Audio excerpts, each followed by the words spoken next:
Hope everyone's doing well today. My name's Becca Decker. I'm one of your librarians here on the Oak Ridge campus. And Robin from the Learning Center, she and I are going to go through several things for you today that will be helpful, just as your instructor said, helpful for this class as you start working on your midterm assignment, but it'll help you later on with your final and with your project as well. And it may be useful for some of your other classes too. So we're going to focus more on the midterm, which I know probably seems like it's still a while away, but we just want to go ahead and give you a foundation to get started with. So if you have any questions as we're going along, please feel free to post them in the chat. All right, so is everyone able to see my screen now? I'm in the geography course in Momentum. So one of the reasons why I'm talking to y'all today is because I'm actually available in Momentum in your class. Your instructor has asked me to be added as a librarian. So you all actually have access to me that way. As you get started with your research and working on your midterm, you can ask me questions through Momentum, and I can also add documents and things. So I just wanted to take a minute to show you how to get a hold of me here. The first thing you can do just to email me is to go into communication here and go to class list. And you'll see me right here, Becca Decker. And all you have to do is send me an email. And just look for the librarian role that's right over here. Just in case you can't remember my name, that's okay. Just look for the librarian, and that's how you can send me a question. You can also look under course material here and go to content. And you'll see down at the bottom of the modules, there is a library section here. So this is where you can get information about me. This has my contact information as well. So if you have an email that you prefer to use outside of Momentum, I've got an email here that you can use. And there's also some basic resources for you here about geography research and OneSearch, which is a library tool that we'll talk about in just a little bit, and even information here about citing sources. So there's lots of helpful things. And you'll see that if you go to your exam module, has anyone started looking at the midterm yet for the class? I showed it on Tuesday. We looked at it on Tuesday, Becca. Okay. Okay, but so you could do it again, might be a good idea. Okay, sure. Yeah, I'll go ahead and pull it up here. But right now you can see there's already a library section here for the midterm. And I've added a document that Robin created for you that she's going to go over soon. And here's our geography research guide as well. And I'll be adding some more resources to that could be really helpful for you once you start picking your topics. So if we were to take a look at the midterm here, you are essentially researching and writing a 5-page paper on a topic related to geography. And Ms. Worth has given you a few suggestions here. She's got 3 different options, but you can actually choose your own topic as well. Is that right, Pat? They can. Yes, yes. So if there's something else that you're interested in, then you can think about another topic, but go ahead and approve it with your instructor before you start writing about it. Okay, we have a question. See that. For the midterm, does the works cited page count into the 5 pages we have to do? Yes. Oh, it does. Okay. All right, so your instructor says yes. So it could be 4 pages of the paper, and then you've got your additional 5th page for your citations, your works cited page. Yes. Okay. So that's a great question. Does anyone else have any questions about the midterm before we get started, or anything that they're concerned about regarding the midterm? This is a good time to ask because we can really address a lot of those questions right now. I had someone ask me about writing about Brexit, and that is a good choice also if somebody wanted to do that. Yeah, I would really encourage you to try to find a topic that you're interested in.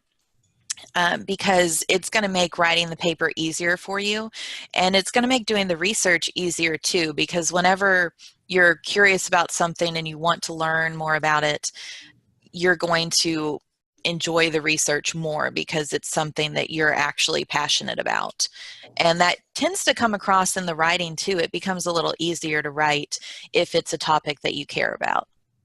So just think about what's going on in the world, check out the news, and if there's anything that piques your interest, go ahead and ask Miss Worth whether it's a topic that you can write about for your class. And I'd like to just second that with what Becca just said. So think through maybe possible majors. If you're interested in, say, some of the health science things, there are a lot of things going on in the news right now that could be related to your major. And just like what Becca said, if you pick a topic that is interesting to you, that you feel is furthering your career or your interests, you will be more invested in this paper. It will be a lot easier. Absolutely. Okay, so if nobody has any questions, then I'll go back here to the exam section. And what I'd like to do is show you some of the library resources that are available to you as you're doing your research. Because for this midterm, you want to have, I would say, at least 3 sources. Pat, would you agree that 3? Yes. Okay. You want at least 3 sources that you're going to be citing throughout your paper. So the works cited page that someone asked about, you want at least 3 sources listed on there. Okay. You can have more than that, but just hit that 3 minimum. So that's where the library can really help, because we have tons of resources that are available. So I'm going to show you some of those now. Just to be clear, as I go through some of these topics, I'm not trying to teach you about any suggested topics that Robin and I discuss. We're just trying to show you the process that you can go through to write your midterm. So if I start talking about the Zika virus, please don't think I'm trying to teach you about the Zika virus, okay? Because I'll leave that to your instructor. Okay. So one of the best places that you can start on your research is going to be this geography research guide. And you can get to it just by clicking right in Momentum. And it'll take you out of Momentum and take you to the library website. At least it might. There we go. Take you to the library website, and this is a guide that is all about doing research for geography, and specifically for your class, because you're going to see here that there are resources available to you just in general, but if you all remember, you also have a term project that you're doing, an ethnographic interview. And there's a tab here in this geography guide that has tons of information about that. And I know when you see this, you're probably overwhelmed with all the text that's here, but that's because there's just so much information. And it's broken into sections, so you can look through it. It gives you tips about questions that you might want to ask, how to prepare for your interview, finding out more about your topic and things like that. So check this out when you get a chance. But for now, we'll focus on this section. And you can get to this as well. You don't have to go through Momentum. If you were to just go directly to the Rhone State website and you go to Student Services and Library, this is the main library website. So you can get to everything that I'm talking about from here as well. And I'll just point out there's lots of ways that you can get help from us. So I know that this is an online class. You all are welcome to come into the library in Oak Ridge and talk to me, or there's the library in Harriman as well. But you can also use our contact information here, and you can call us or you can send us an email. And we even have a chat here. So you can chat live with the librarian and ask us a question, and we'll direct you to some resources that way. But if you were to go to our research tools section, this is where we have all the research guides listed. So there are guides for every class that's offered here. We just take the resources that we think are the most helpful for those subjects and put them together in one place. So here's your geography guide. So when you're getting started with your topic, once you've thought about what your topic may be, it's really good to start with just gathering some background information, finding out a little more about your topic. And these resources here are going to be really helpful for that. The two that I really like the most are Credo Reference and then CQ Researcher. So I'm just going to quickly show you CQ Researcher here, because if there is CQ Researcher, they're basically these really, really in-depth reports. And if you can find one that works well for your topic, then it's going to give you just tons of information. And that will definitely be a huge help for you. So, for example, if we were going to start with the Zika virus, that used to be a topic. So I'm just going to use that really quick. If I were to look for the Zika virus here, I'm going to see results. Here's one about mosquito-borne disease, and I see Zika mentioned here. And in addition to those results, it's telling me the date that it was written. So this is 2016, which is pretty recent. But you can scroll through here and see that there are other results that may correlate with the Zika virus. But I'm going to try this one here and see what I can find. And this is a really long report about whether the U.S. can prevent a Zika outbreak. And what I really love about CQ Researcher, like I said, is how much information there is. So I'm going to scroll through this just really quickly, just so you could see it is really long, but it's really in-depth as well, which is nice for you. Okay, can I interrupt just a minute? Sure. If you scroll up a little bit, you also have to have a map in your paper, and there is a map on this page. I saw it. Well, and that's a great point, because you can look over here and see that this report is so There long it is. that it has sections. So here's a section on maps and graphs. And if you click on that, there's a graph and there's a map for you. There's a map that you could use in your paper, okay? So that's a good resource if you were doing Zika, but we're not doing that. Yeah, we're not doing that one right now, but depending on what your topic is, you may be able to find something in CQ Researcher. And to use this map, you would just, save your image there by right-clicking on it. But you can also see here there's background information, so you can jump around to these different sections. So there's tons of good stuff in here. You can even use the keyboard command Control and F, and then that will allow you to search on the page for a particular word. So for example, if I were looking for the word mosquito, then it'll highlight on the page every time that word appears. So when you've got a longer document like this one, that's a really good tip, because it'll help you figure out which section to focus on. And one of the best things about this resource, you all have to do MLA citations, right? You have to have that works cited page at the end of your paper. Well, there's a button here that does the citation for you.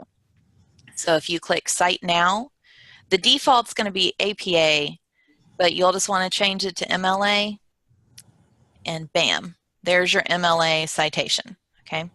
So is anybody excited about that? Because that's a really nice feature for you. I always recommend just checking this if you've got a guidebook, because there can be mistakes in here, but it's a really great starting point for you. Okay. And one thing that's nice about CQ Researcher, if you don't know exactly what you want your topic to be, they've got a long list of topics here that you can browse through. So you might be able to find something and then ask your instructor whether that's a topic that you can use. They've got things here on international relations and human rights. There's energy. There's all kinds of things, environment, climate, natural resources, that could fit into geography.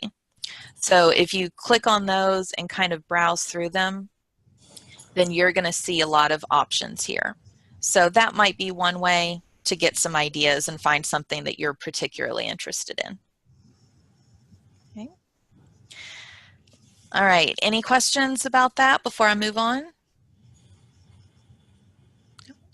Okay, I will say if you're in like an English 1010 class, this can be a really helpful resource for that as well. So just keep in mind that some of these things can help you out in multiple situations.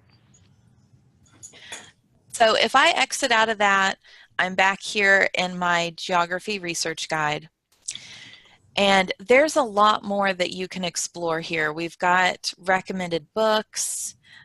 These are specific collections for geography.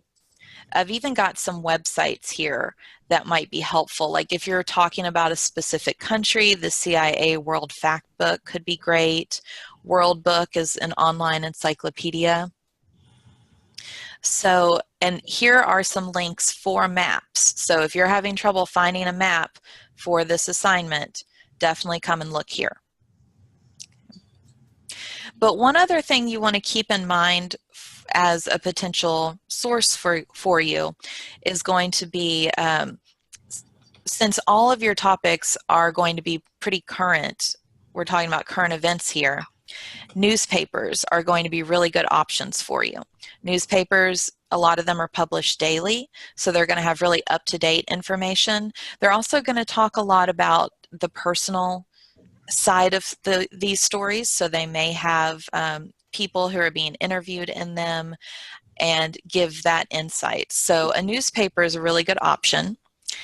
And one way to find newspapers is to use OneSearch, which is right here in the middle of the screen. This is the library's main search tool.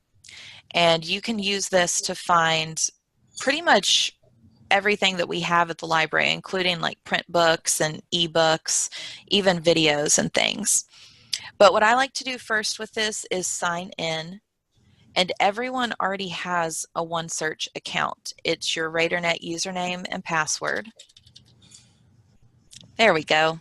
Okay, so you all shouldn't have that issue. I had that issue. It was a browser issue. So, but if you do ever have trouble signing in, you can click here and report a problem and just let us know and we'll get it taken care of for you. But one of the benefits to signing in is that your name is going to be up here on the screen. So you'll be able to save things that you find, and you'll actually be able to access more because it recognizes that you're a student here. So all you have to do when it comes to OneSearch, just put your topic in the search bar there. So Robin and I talked about exploring the Mayon volcanic eruption in the Philippines. So I'm going to give that a shot.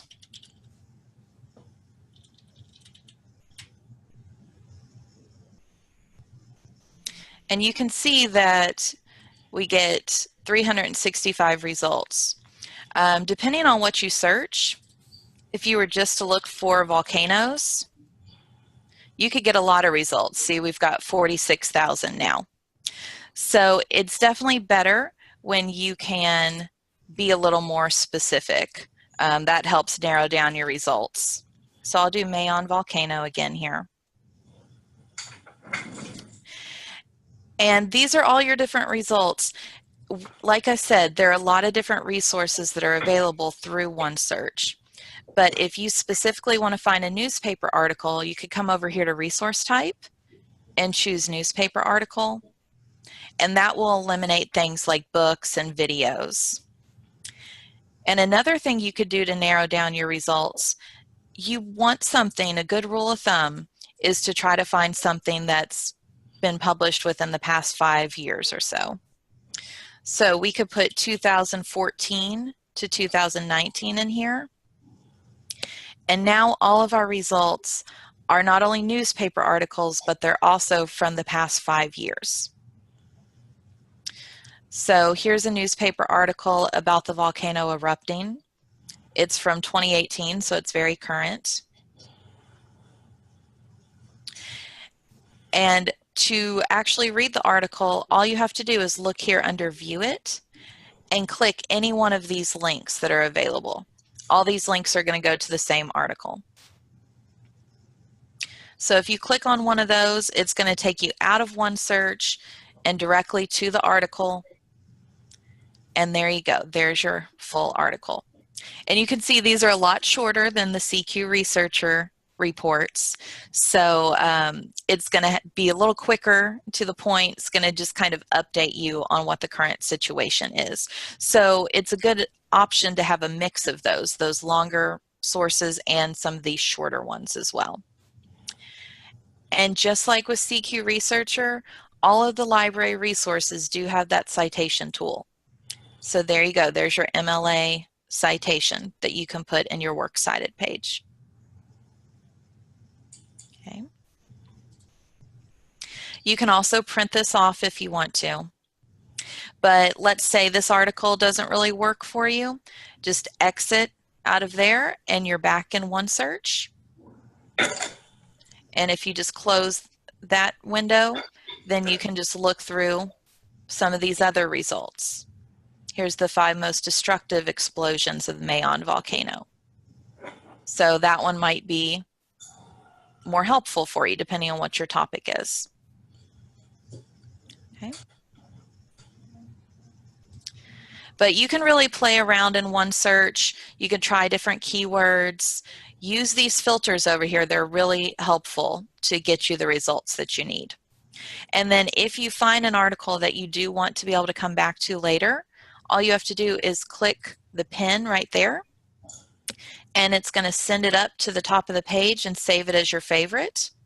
And then the next time you log in, you can click on that again, and it'll give you a list of everything you've saved. So it's a good way to keep track of the research that you've done. And you can use these from on or off campus. If you're off campus, you'll just be asked at a certain point for your RadarNet username and password again, just so you can access everything.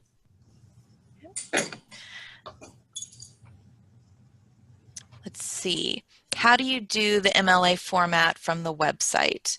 So that was a question from Chloe. Chloe, do you mean like an outside website that's not a library resource?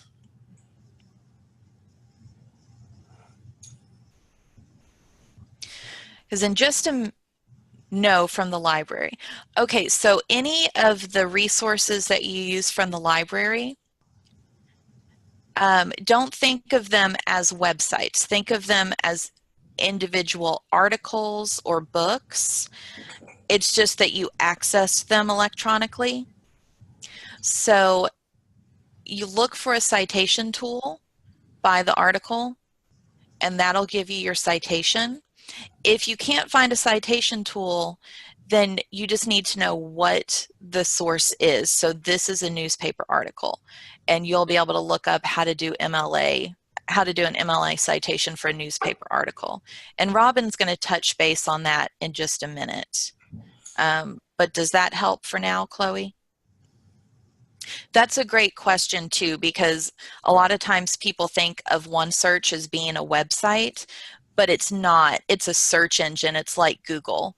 So it's not a website. It's directing you to sources that you'll be able to use. Okay. All right. So I am actually going to just briefly go outside of the library website because you're not required to use library resources. I just want to show you how you can do a more powerful Google search. Okay, so we all, oops, I didn't mean to do Google Maps. We all love using Google, but there are ways that you can use it to get more specific results. And one of those is to look specifically for government websites. Those tend to be really authoritative and give you a lot of details. They can give you reports a lot of times about the current issues that are going on. And there are some websites, some government agencies, like NOAA, for example, that specifically look at weather patterns and natural disasters. So if you're talking about wildfires, there's going to be a lot of government websites like FEMA that can give you a lot of insight about that. So a good way to find those is to use this phrase. I'm going to type it out: site, S-I-T-E, :gov. If you include that in a Google search, then all of your results are going to be specifically from government websites. So for example, if I did the Mayon volcano again, and I just put site.gov at the end of my search term there, now all of my results you can see as we're scrolling through here. Oops, let me back it up here. Okay, all of my results have that .gov in them. Okay, so that's a really great way to narrow down and get more authoritative Google results. And I see here that one of my first results is actually from NOAA.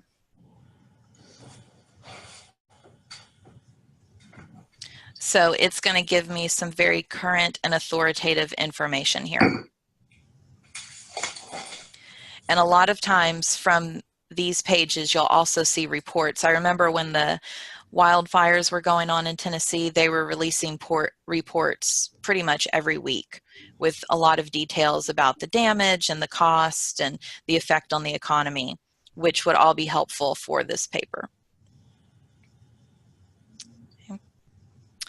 So you can use, there are a lot of tools in Google that will let you do, you can actually go to settings and go to an advanced search, and there are a lot of things that will give you a more specific search. You can even choose specific regions that you want to focus on.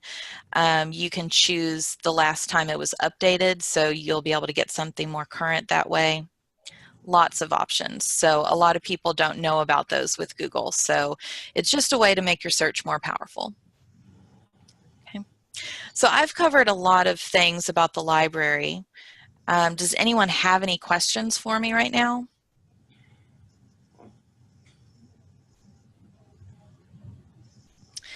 So I'll just throw out a reminder that as you're working on your midterms or your term project or anything, you're welcome to reach out to me when you have questions. I am going to be gone next week, but you can reach out to the library in general next week if you need an immediate answer. If you don't need an immediate answer, then I'll just respond to you as soon as I get back. Okay? But I'm going to turn it over to Robin now so she can go through a few more details on the midterm. Thank you, Becca. My pleasure.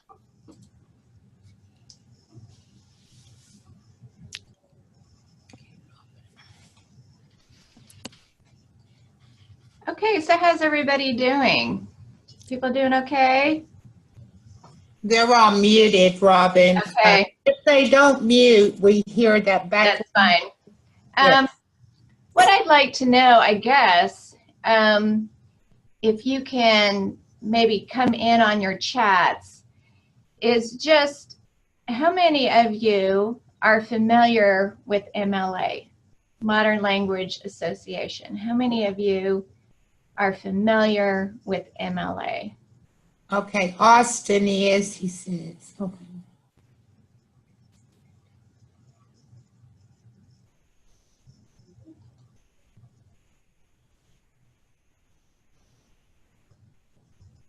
And I'll just give you a few minutes, in part because I don't want to go over things that you don't know, but I also don't want to assume that you do know something. So I'm just going to give you a few minutes on the chat to ring in and say if you're familiar with Modern Language Association.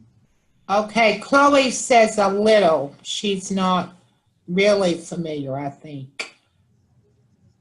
Yeah, so it looks like you've got about 16 or 17 who say they're familiar, and then a few who say slightly familiar with it. Slightly, yes.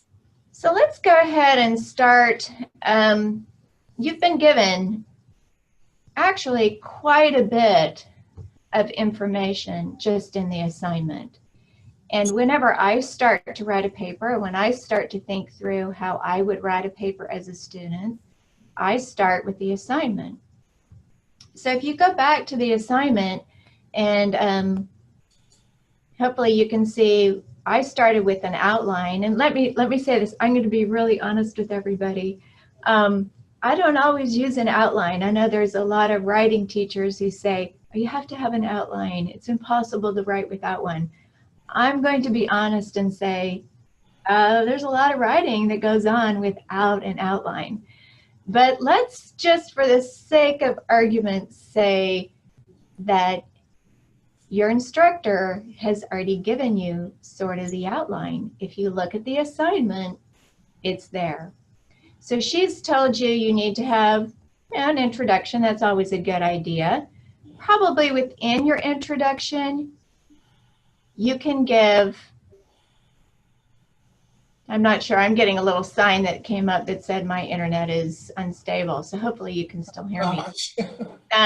That's making me a little nervous. Hopefully you can hear me and see me. But anyway, your introduction is a great place to just give some background, some history to whatever you're looking at. And then Pat Worth has also just told you part of your paper is the causes, some geographical issues, I should have there really, and then the impact on the population. And I thought, well, let's look at the local population and what's going on, and then globally what's going on, and then a conclusion. So this is just a really basic outline that probably all of you could use and probably should use.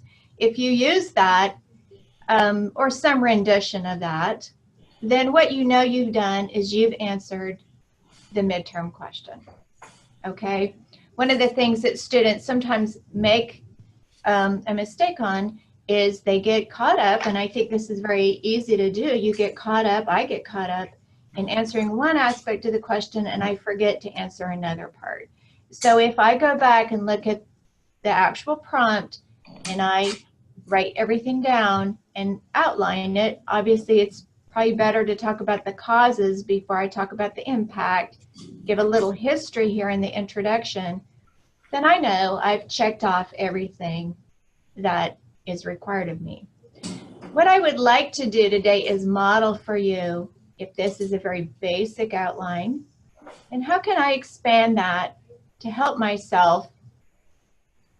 And again, Becca and I are trying to model for you a little bit about how would you move from this small outline and list of things that need to be addressed to more of a larger outline that's expanded. So for those of you who are familiar with MLA, MLA just stands for Modern Language Association. It is primarily used in English and other fields, and it is also just, you can think of it as a set of rules or guidelines that really help you read a paper and help you write a paper. And what I've done here, if you scroll down, and Becca has kindly put this on your on your site, on she's embedded in Momentum. So it's in Momentum, and you can access this really easily. What I've done here is just given you an example works cited page. So right here would be an example works cited page. And then, except for my works cited page is wrong, right? In one way, and that is it only has 2 things. Really, you need to have 3. What I've done is you would take, as I write the paper, the first aspect, and I'm sorry, I'm going back and forth here, but I sort of need to. I don't want to put this whole thing in my paper because look at how that would bother my reader. It's just too much. It would disrupt their reading. I don't have to do that. I just grab, if it's the author, I would grab their last name. If it's, in this case, for both of these citations, I don't have an author. I just grab maybe the first line, the first word, or the first couple words, and I put that in my paper in parentheses to let my reader know that this is information that came from this source. So that's why I have heavy hair and Filipinos there. I'm just, as I write my outline, I'm reminding myself where the sources came from. I know from past experiences that if I don't keep track of what source came from where, I just kind of get frustrated because then I have to go back and reread everything and rethink everything through. So let's go back and look a little bit at this. I'm going to do an introduction, just give a little background to this area of the world. I'm going to go even further into the background of Philippines, how many eruptions they've had. The worst happened in 1841, and how many people died. And then I'm going to do, again, I'm going to do the causes and the impact of the population. Okay? This is an interesting aspect, I think, because I always find, I don't know about you, I find volcanoes actually kind of fascinating. They're beautiful, they're neat, they change the landscape, they rewrite maps, but they're also pretty deadly. Just breathing the ash has a lot of problems, and I'm going to go through very specific ideas here from my sources, but at the end, look at what I'm going to do. I'm going to give my own analysis of what's happening there. And then again, some of the structural damage. By this, I mean, you have all this heavy ash, and it comes on structures like houses, especially houses that maybe aren't built so well, and they fall down. This is my own analysis. Now, I know, like Becca said, we're not here to teach you about volcanoes, but what we're really here to do is to talk you through how would I write this paper. And what it is it's a combination of what I have here in this text box. Ideas that I get from a source I need to document. And I'm going to document it by just putting the first word of whatever is in my works cited page in the whole paragraph. Obviously, this is just an outline. Eventually, I would write this all out, right? But ideas that I have about the source, and you are allowed to put in your analysis after you've read quite a bit or you've read and thought about it. Maybe I can't really find a source that says, gee, some of these small structures might collapse, or maybe I just see pictures of them collapsing. But I can give my analysis of that and the probability of that happening. So I'm going to go through and talk about the local population, and then again talk about the global population. Becca did a great job of showing you sources from government sites through Google. There's lots of ways you could find these sources. But with many events, there's going to be secondary impacts like weather or solar radiation decreasing, but even ideas like the Zika virus or things like that. There's all kinds of things that happen globally.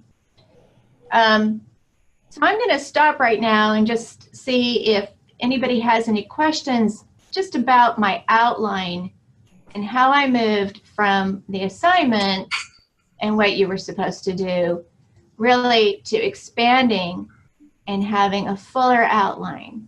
Are there any questions about that?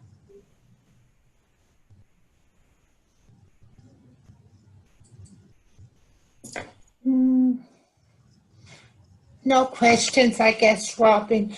Everybody's looking okay. All right, wonderful. So here's the works cited, and it looks like some of you already are right on point with this because we're getting some questions talking about, well, how would I address a, a web page and some things like that. So I wanted to give you an example of a works cited page. So one other thing that I do, this is just a hint, I kind of color coordinate things because my brain, actually all of us, our brains are really, really tuned into color. And I find that if I make one source one color and another source another color, and then when I start putting them in to my outline, I can kind of color coordinate it. That just works for me. You don't have to do that. That's just a little trick I do. Of course, by the time I would send this in to a professor, I would turn everything black because that's the formal way. So make sure you alphabetize everything. Notice that obviously F comes before H. Note that just to help people read things, the second and third subsequent lines are indented. That helps people read the sources. Make sure that you put works cited up at the top like this, and this goes on its own page, and again is part of your part of your page count. And here's basically how MLA is asking you to do a citation. You have the title. If you have an author, then you're going to put last name, then the title, then the name of the newspaper, name of the journal, name of the website. Basically what MLA calls the container is going to go here, and that's going to be in italics. Then the date it was published, page. If it's in a database like Becca showed you, then you're going to add that, and then the URL. We're in the information age, so there's tons and tons of information. So this is the basics. There's lots of different renditions of that. So let me go ahead and show you a little bit about some sources we have for you. I'm just going to kind of put this up for you. If you go to Student Services, and you scroll down, so let me make sure I do this fairly slowly. You go to Student Services, and you scroll down to the bottom left, and you go to the Learning Center. Under Resources for Students, there's Writing and Citation Styles right here.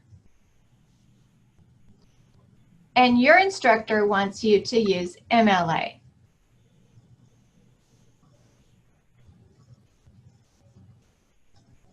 These are just very basic pages that tell you how to do a works cited page, how to do in-text citations, and then we have some, I think, pretty helpful videos that walk you through the basics, how to do a works cited page, and how to do essentially the works cited page, how to make the works cited page and the in-text citations move in together. We're hoping that these are videos that will really help you understand and make sure that you can use these at 2 in the morning or whenever you might need help with this. And I'll point you back to this if you do have to do some APA, which if you're in the health sciences, there's a good chance you'll be using American Psychological Association. Again, this is just another system. It's very similar to MLA. These also have some very helpful videos for you. So again, what we're trying to do is just make sure that you have access to that. Robin, I'll just interject really quickly and mention that I did add a link to this Learning Center MLA guide in Momentum, so you all can also access it there. Wonderful. Thank you, Becca. The other thing, just like the librarians, the one aspect that the Learning Center would love to do is as you get started with your topic, or even if you're having a problem with the topic, we would love nothing better than to make sure that you have a topic you like, help you brainstorm for a topic. We're happy to help you with that. We're happy to help you with an outline. Becca is going to be great, as are all the librarians, with helping you find sources. we're happy to look at your paper and give it a look over before you hand it in. If you are far away from a learning center, and we have learning centers in Harriman, in Oak Ridge, and at the Cumberland campus. But if you're far away from those, I'd invite you to go to Momentum. And if you look on your Momentum page, a lot of students don't know this, but in your Momentum page, you are automatically signed up for something called the Learning Center Online, what we call the LCO. So the Learning Center Online is an opportunity for you to simply upload an essay. You can upload even a resume. You can upload a cover letter. If you have questions about your works cited page for a speech, you can upload that. Really, it is almost a 24/7 service. It's open even on the weekend. And we have writing tutors who will look at your work and give you comments on it and then shoot it back to you. So I think it's actually better. I like to get to know you. So I would love it if you could come into the Learning Center, sit down, we have a cup of coffee and enjoy the process of writing a paper. But we also understand some of you cannot do that. That's why you're taking this distance ed class. So if you can't do that, I would invite you to use the LCO. Again, remember, it's just through your Momentum account. So here's the bottom line. One, the Learning Center, like the library, is here to help you. We have sources online that Becca has linked for you on your Momentum page. Please make sure you use those. And then in addition to us wanting to see you in person, if you can't do that, please go to the Learning Center Online, which is through Momentum. You are signed up for that class. If you're not, please contact us. That's just an oversight. But usually I think we have a 99% sign up rate. We've got you signed up for that class. You don't have to pay for it. It's free. It's a free service. So I know I've talked quite a bit.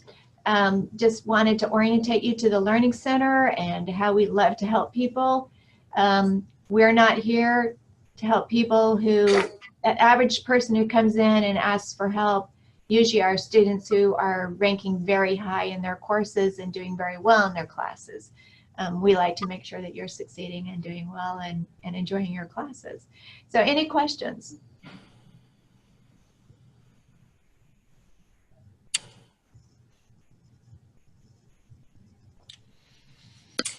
I don't see any questions on the chat. If you want to ask a verbal question, you can unmute yourself.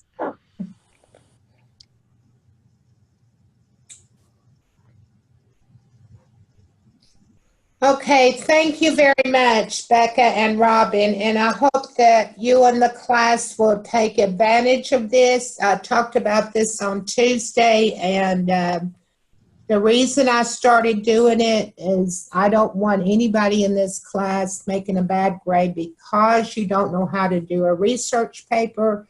You've got a lot of help. You're saying thank you, it helped a lot. Yes, it does help a lot. And they are here to help you all the time you're here as a student at Rhode State. So please take advantage of it.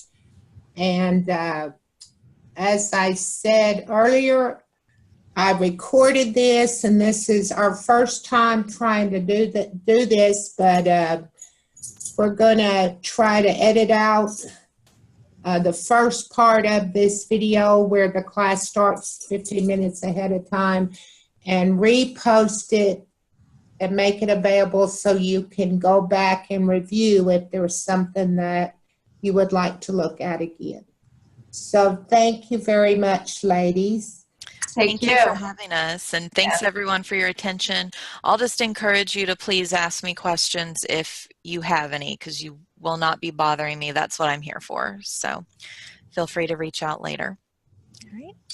Robin, also, that's their job. It's not like you're bothering them. That's You're not bothering us. No. That's why you're here at Rhode State. That's what they get paid for. So do it.